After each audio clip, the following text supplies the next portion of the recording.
Hello, welcome to the Record Celtic podcast. My name is Daniel Caw. I'm delighted to be joined by Record Sports' Ryan McDonald and Graeme Young. Guys, how are you both?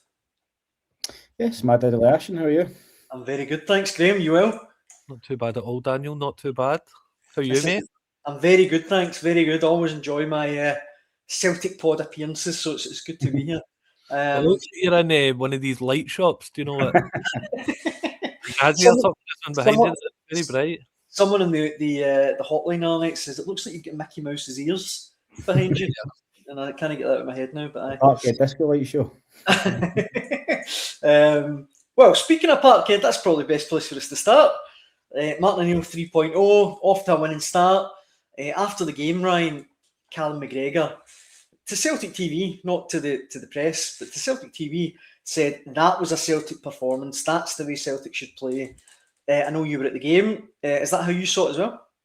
Yeah, back to business, back to basics, really. That's the way I kind of viewed it. It was 4 going on 10. Celtic absolutely dominated Dundee United. I think Dundee United were actually one of the poorest teams I've seen at Celtic Park this season. And it really kind of leaves you totally baffled as to how Celtic managed to lose at Tannadice. I know obviously Tannadice is a different venue, it's a tricky venue to go. But yeah, Dundee United were extremely poor. Celtic dominated them from start to finish. I don't even think Dundee United even had a shot at goal. There was a kind of scary moment for Austin Trusty when he had a lapse of concentration and Liam Scales got him out of jail. But apart from that, Celtic were just in total control and the back four was relatively solid. I thought Liam Scales, I've said it before in this podcast, before Wilfried Nancy came in, I believe that Liam Scales is the best, Celtic's best player this season. Yeah.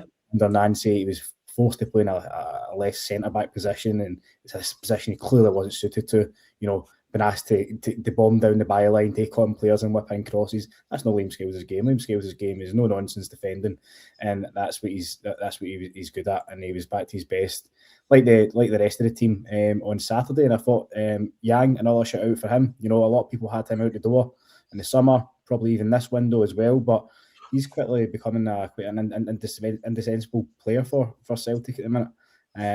There's no better options than him on the right hand side anyway. So that's 2 goals in 2 games. And for me, Yang is an interesting one because I feel as if he's definitely put on a bit of muscle this season.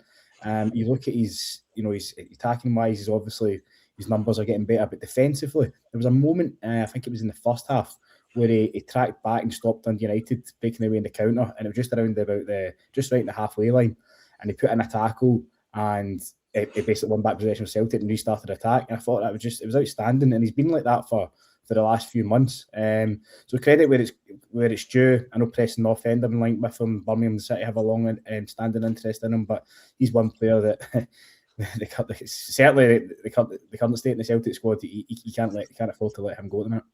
No, I mean, Graeme, Ryan makes a really good point in the sense that we all know that Yang, I think, was actually in Birmingham, ready to sign for Birmingham at the back end of the last transfer window. Thankfully, it didn't go through.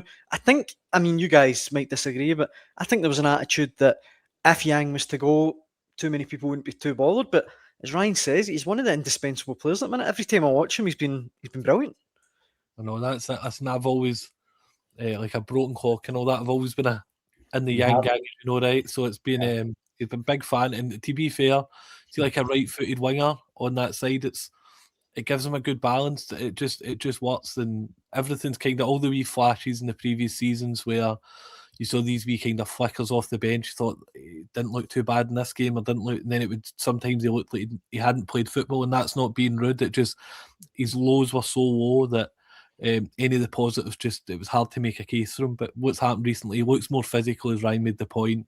Definitely looks stronger, just more deliberate and consistent when he takes a player on or cuts inside. He knows why he's doing it. He's not just doing it. Everything seems to make sense to him now.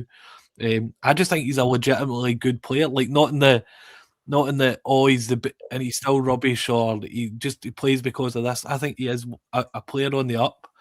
I think he deserves more opportunities. He just gives Celtic a decent balance. And I know Celtic players have been made in strange circumstances before, just a half chance here or there, and suddenly you're in the team, and he seems to be making the most of it. But he's playing really, really well. I still obviously think another wide man's important. I thought Taneki had a decent game. Seen a few review, but that was more like the Taneki when he came in, just on the wing, isolating, making just simple decisions, either going past a player or cutting back the way. None of this, like it just almost like he lost his confidence just before he went away to the AFCON. I thought it was much more like it was much better. So there's actually some signs of hope, especially with Yang, who's really, really good. I think you raise a good point, Graeme, on Taneki. I think he's a frustrating player at times, I must admit. I think he's a master at winning corners. He does all these tricks and flicks.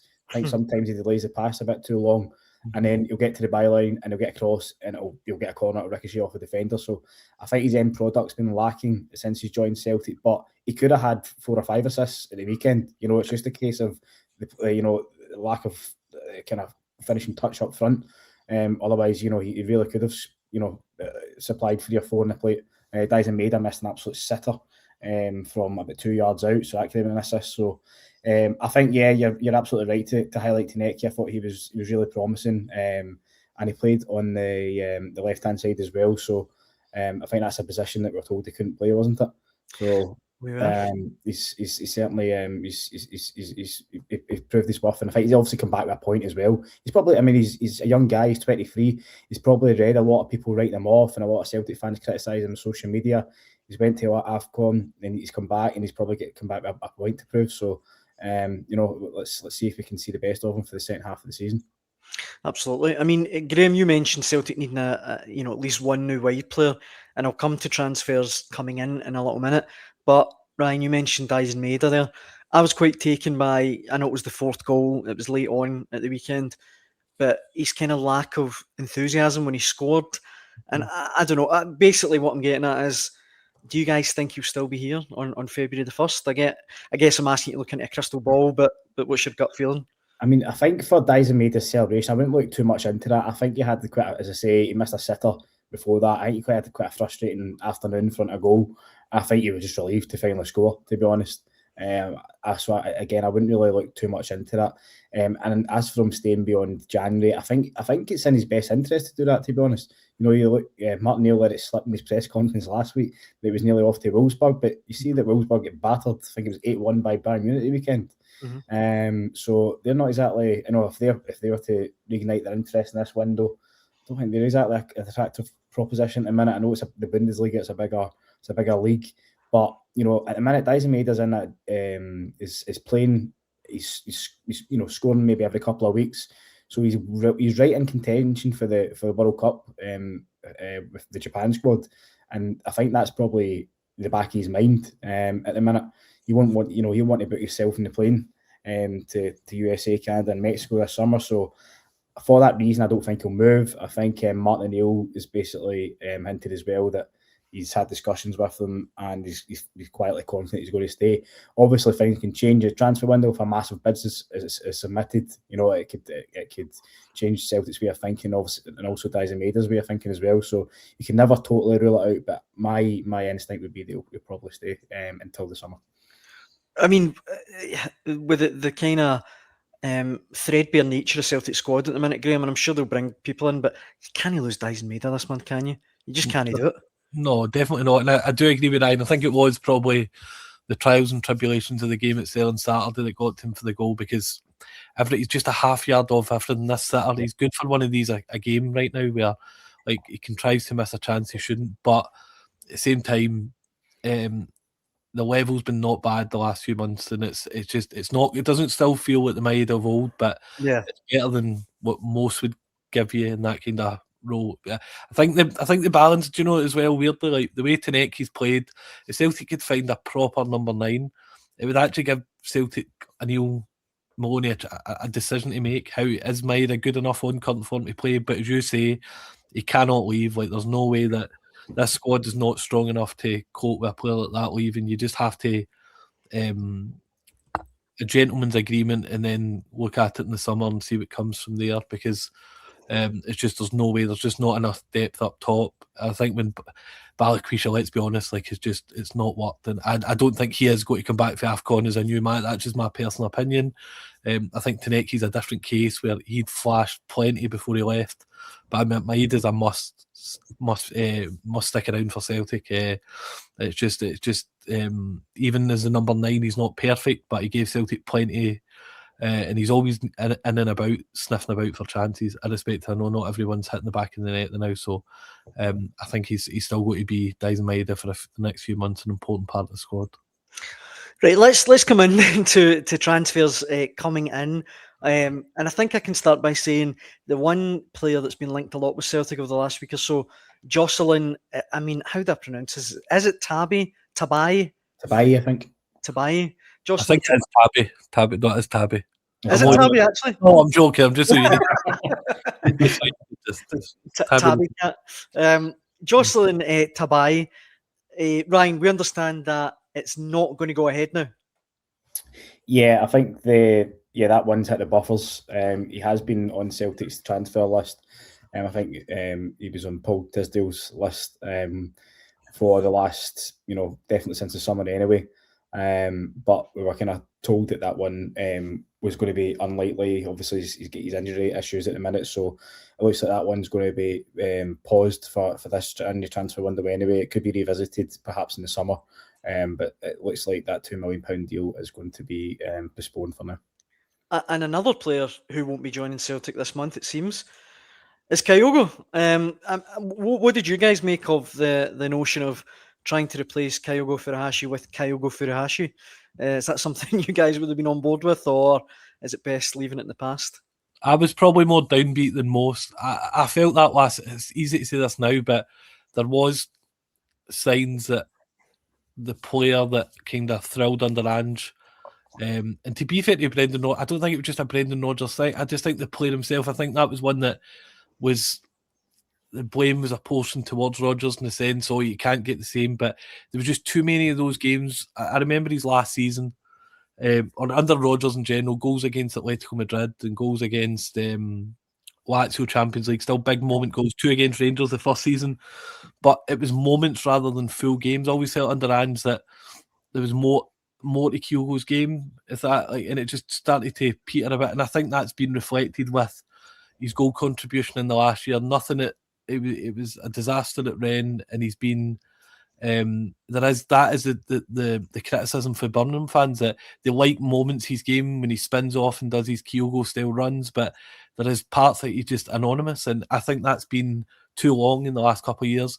It just feels that Kyogo's probably at his pomp was as popular a striker since Henry Larsson. Would that be fair? That kind of talismanic player, but I just don't think that player's, for whatever reason, and that happens in football, doesn't it? I just think it would have been indicative for Celtic where they are this season of trying to find solutions and going to old faces and all this, but I don't know if Kyogo was the right option, and I feel that it still looks pretty grim that replacing Kyogo with Kyogo, and I don't think the recruitment team can hide for that, but the fact that it isn't him, maybe this is just the one chance to find someone who potentially could give them more than 2026 and Kyogo could. I know he took his goal really well on Saturday for that, but I just do feel that his direction of travel as a player's it's not an upwards trajectory at present, and I think Celtic might have the chance still, if they can find a striker that could give them more than Kyogo. Yeah, I had particularly strong views on Kyogo when the news emerged that Celtic had launched a bid for him. I just feel as if it just sums up exactly where Celtic are as a club at the minute, and exactly how much faith they've got in the recruitment team. Kyogo, let's not forget, told the club last summer, so 18 months ago, they wanted to leave, and he eventually got his wish in January. So Celtic have known for 18 months that Kyogo had wanted to leave. And since then, they brought in one striker, Kelechi Iheanacho. And it's, like everybody's been saying, to wait that long and then to look to replace Kyogo with Kyogo, it just shows you it's not just the fans that don't have any faith in a recruitment team. It's the board, it's the management as well, because you're constantly going back to old faces. Yeah. And it just kind of, for me, it just sums up where Celtic are as a club at the minute. I just feel as if they're out of ideas, they're outdated, they're out of touch. And that transfer for me would have just perfectly summed things up. I said I was invited onto a Birmingham City podcast when they signed him in the summer. And for once, my words have aged quite well. I did say in the podcast that I felt that Celtic cashed in at the right time for Kyogo when they sold him to Rennes for £10 million in January. There was a game I remember that it was at Dundee United. I think Celtic drew 0-0 in Tannadice last in December 2024, and Kyogo missed an absolute. It was a kind of 1-on-1. It was an absolute sitter, and Celtic, he could have won Celtic the game. He didn't. But for me, that was just one example of so many where he just lost his killer touch up front.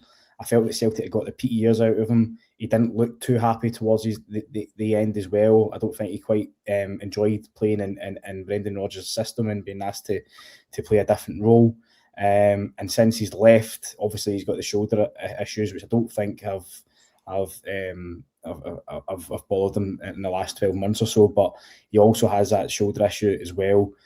He scored one, not even scored a league goal. He had up until the weekend, he'd only scored one League Cup goal for two different clubs. Obviously, he added to that tally at the weekend. So he scored 2 goals now in the space. That was the FA Cup at the weekend as well. Yeah, exactly. So for me,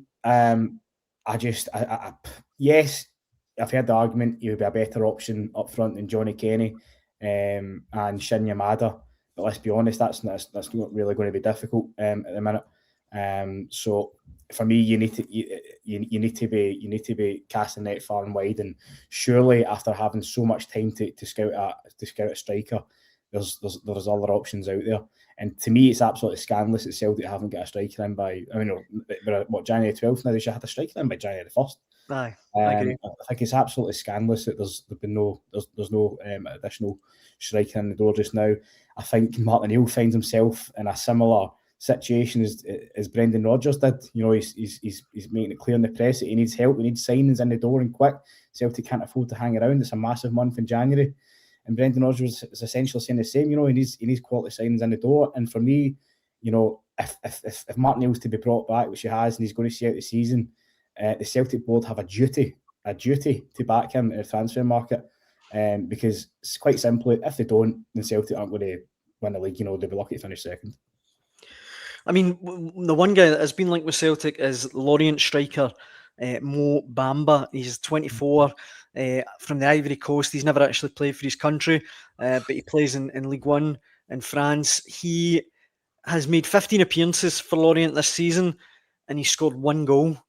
Now, this guy could come to Celtic and be immense. He could be this second coming of Henrik Larsson.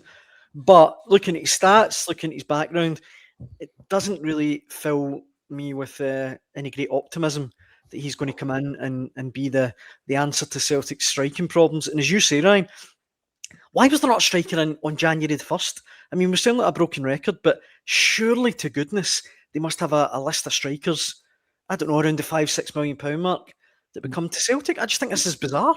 One of the biggest gripes Celtic fans say, and I think this is a pretty telling point, is that Celtic still seem to be shopping in the same market they were in 2007, £2 to £3 million players. But they're the equivalent of £500,000 players now that the money's moved. And the thing with Bamba as well, that he does really purple patch about the season, like last season, the season before. He's a very streaky striker where he scores in bunches and can look really impressive, but these type of players have always been ill fits for Celtic and Rangers, and the consistency is key, is it? That's what really matters. And he's actually just been slapped on the wrist by his manager for discipline issues and not following club rules, and it doesn't really seem the right type of fit as well. That what Celtic need, don't they? Do you remember the kind of Craig Bellamy style impact, or Robbie Keane? Or this is now maybe that. I think the one everyone would say in that kind of bracket would be Callum Wilson at West Ham. That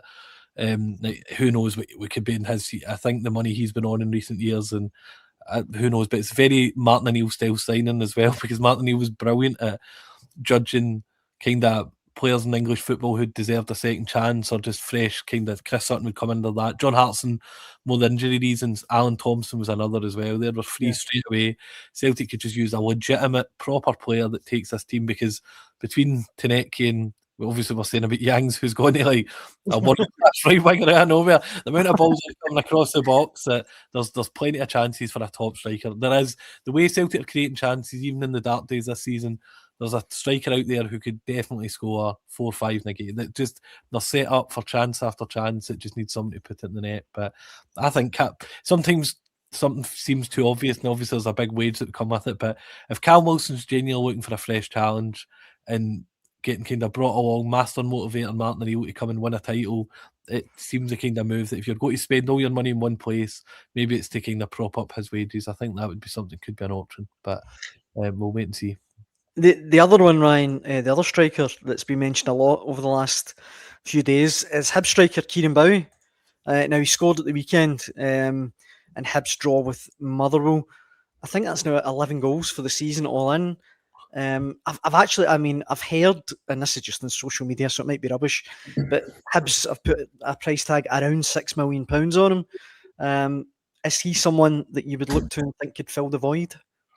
Yeah, for me, the days of Celtic and Rangers cherry picking players from rival Scottish clubs for buttons, £2-3 million, I think they're gone. I think Hibs know that they can hold out for £6-7 million, and the Celtic and Rangers aren't willing to pay it. Then an English Championship club will stump up the money, because it's, again, even in England's second tier, that's not a lot of dough. For me, I'm not too sure about Kieron Bowie. I've got to be honest, and I know this might be kind of against the grain. I think if you're going to rely upon Kieron Bowie to spearhead the Celtic's title charge, I'm just not so sure that he's the best fit at this stage of the season. If you look at his record, he scored, I think it's 15 goals and 50 appearances for Hibs, and I know he's had his injury problems, but the numbers aren't that impressive. I get it. He's got loads of potential, and I don't doubt that he will develop into a top quality player.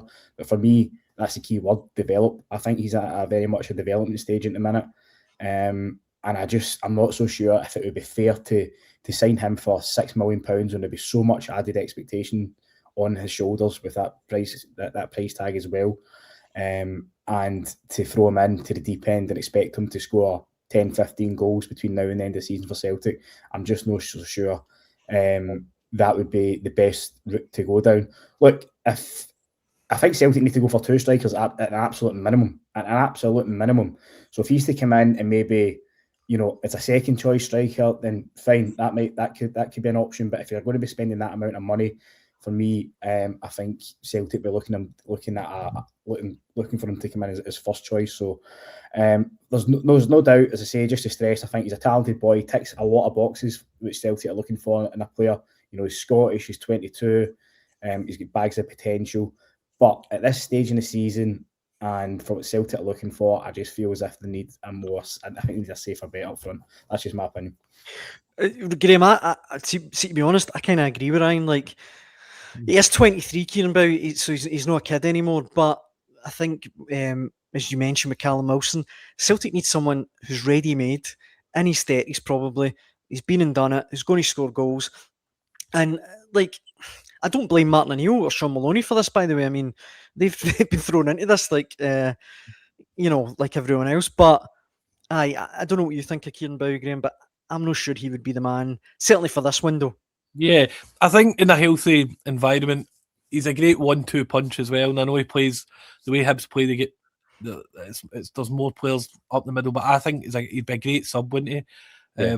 But that, as you say right now, Celtic, it's been a year since trying to replace Kyogo. I think buying Kieron Bowie to be a super sub's a bit outlandish at present, but he would. I think if you could find a number 9 that plays every week, I love how he's really good at kind of, it's not that kind of just like hard work. It's more than that. It's like he just ragdolls the fit when he's on it. He's really good at kind of, and it's not just he's got real skill. His hold up play is genuinely decent as well, and he's a confidence player. I think that kind of exposure, Celtic really do need that as well. If they're going to put their money, see if Celtic could only sign 2 players, 2 strikers would be, to me, because then that moves my either back off. And I know other areas badly need, but just to give them a legitimate threat game to game up top would be a massive thing. But I'm a fan. I get the point that both you and Ryan are making. I think they're valid points. But to me, he seems a player that is going to play his trade at kind of a high level. $6 million doesn't seem a ridiculous fee to pay. I noticed some it would, but that's the going rate for a young striker that's been capped by his country. Sometimes maybe is there an argument that you'd actually be doing Scottish football a help raising the is that not good for business? I don't know, but I do like him. I just think, as we say, I think there needs to be a proper option, and then the Bowie. But you can see why Bowie's on everybody's radar. I think teams at the top of Championship as well are all over him as well. So we'll wait and find out how that one plays out. I mean, don't get me wrong, he'd be better than what they've currently got at the minute, and as Graeme says, you don't want that. It's that he's the man and everything's on him. And exactly. I don't think that suits him either. I don't think he is, but he isn't. He's not going to score 8 goals in 3 games. He's not. He's quite a European striker. You could see him in Serie A in one of these teams, and I'm serious. I think he plays like that. Like, he's very languid at times, and then other games he's really on it. I think he's a proper player, but he's not that Johnny goals in front of goal, is it? It's got to score every week. He's just got a different style in the way he plays. So if Celtic could somehow get him and Callum Wilson, I think that would be two very good additions. Yeah, I think the Callum Wilson one's an interesting one, and I think just about everybody would probably take him if it was on a free transfer. The only thing I would say about Callum Wilson is his injury record. Celtic have already got Iheanacho, who's only played a handful of games, can't stay fit. They've got obviously Johnny Kenny, who has been able to stay fit but just can't score goals.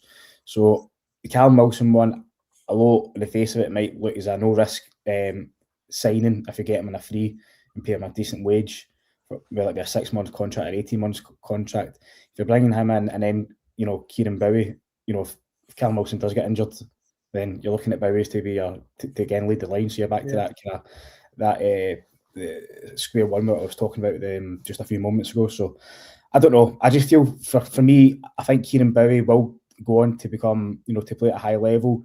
I think Graeme makes a great point as well. I think he needs to go to a healthy environment. At the minute, I'm not so sure that Celtic is the place for him to go at this stage of the year. Maybe in the summer, I think there's going to be to me, it's inevitable. There's going to be a massive rebuild at Celtic in the summer. You're probably looking at a rebuild, like it was when Ange first came through the door. I think there's you've got Dyson Maeda, you've got Rio Tati, Kasper Schmeichel, maybe even Cameron Carter-Vickers, Arthur Johnson's a few guys that have been there for a while and maybe outstayed their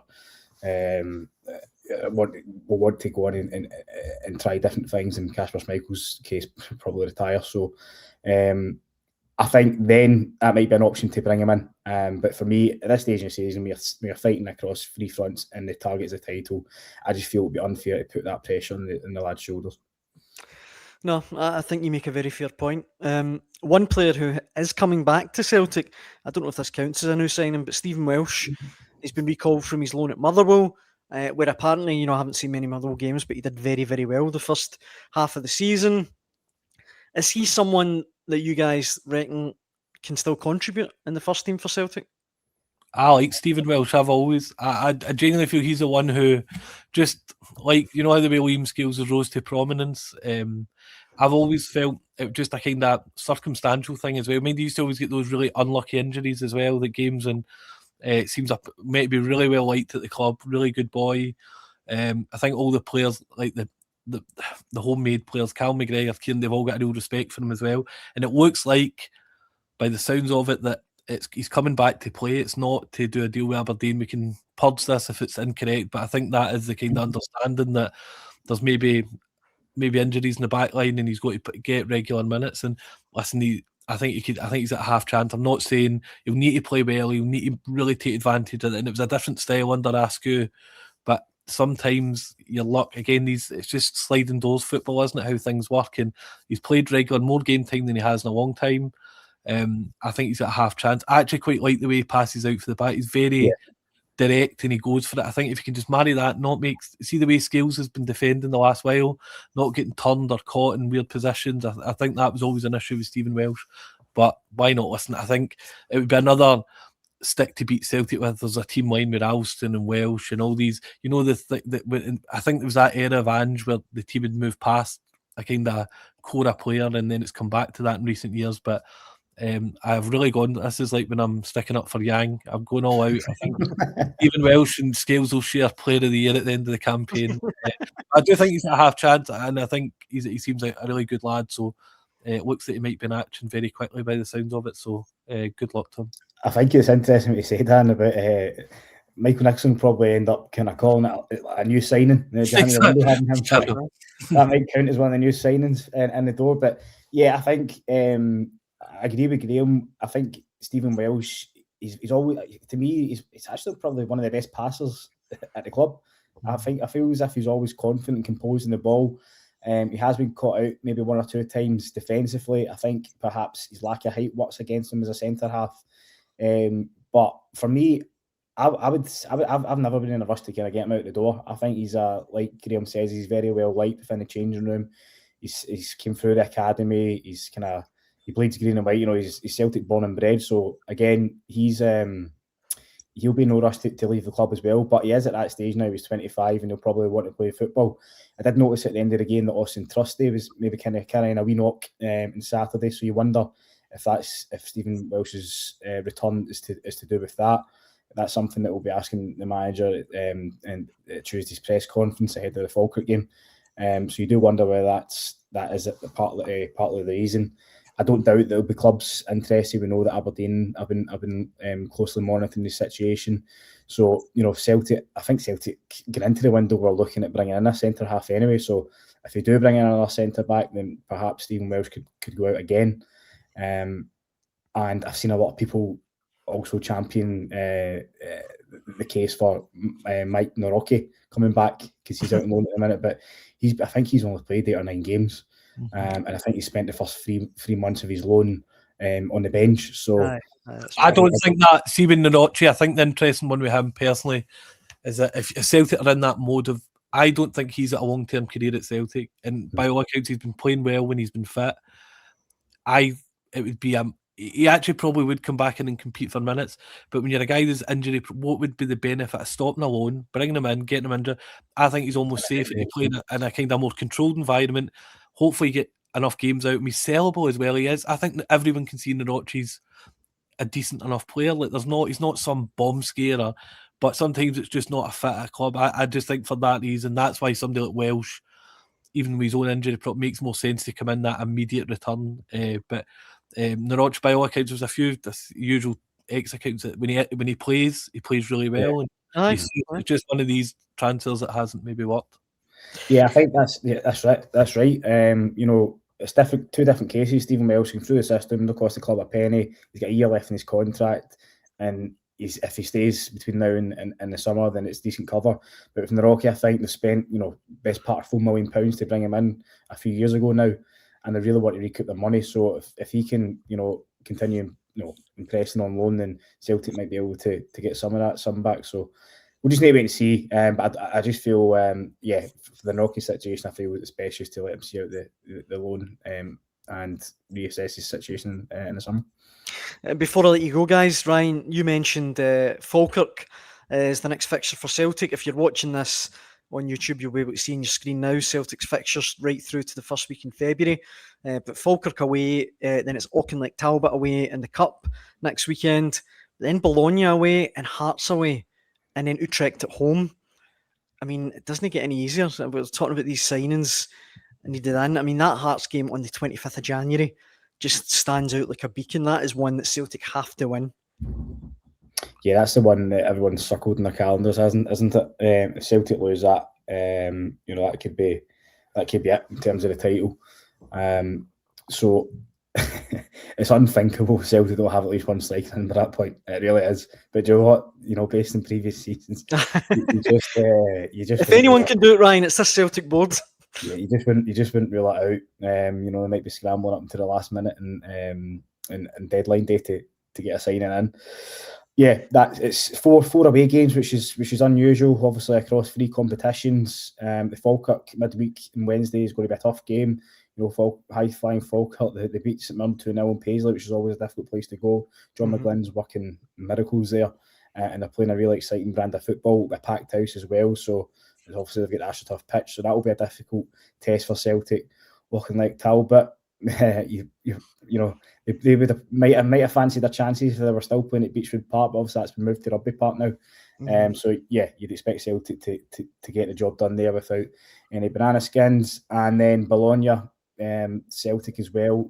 If Celtic can get a point, that would be a magnificent result. I think Bologna are struggling in the Serie A at the minute.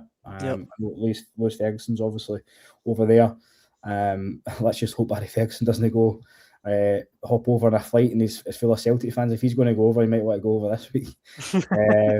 And then obviously you've got the Hearts game, which is the one that, as I said, everybody's looking forward to, and it's a must not lose for Celtic if they're serious in their title aspirations. So, look, January's always, every year January's always an exciting month for football fans, and it's always packed with games. So this could be a make or break month for Celtic, and let's see how they go on. But as I say, striker in the door for Tynecastle is an absolute must. If they don't get him for Tynecastle, I mean, I guess I'm a broken record here, but it would be unforgivable not only to do this to the fans but to Martin O'Neill. No, I know, I'm laughing. My wee boy's Dogman books across there, right? And the whole premise of Dogman is about welding a dog and a man or the police officer together. So maybe we might get Dyson Kenny at the hybrid striker. It's not a new signing, but we might get there in the end.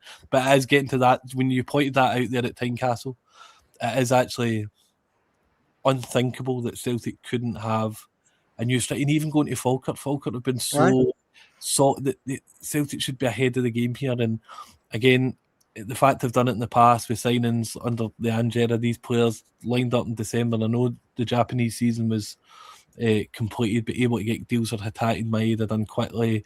Once we also remember how agile they were when Riley McGree, that's the one that stands out more than any.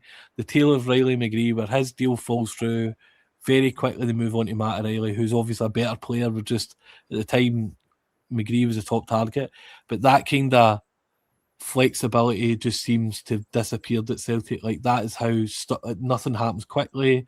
They're always monitoring deals, they're keeping tabs, everything's always watching. It's like the surveillance team, isn't it? That's what it's like, and they need to, but there's no time for that now as well. They've got to just go out and find a new, because these games are just so vital. And I think again with Dundee United, they were teed up to look good and get back to winning ways, but there's enough issues in that squad that the next disaster's not far out unless there's better players in the team.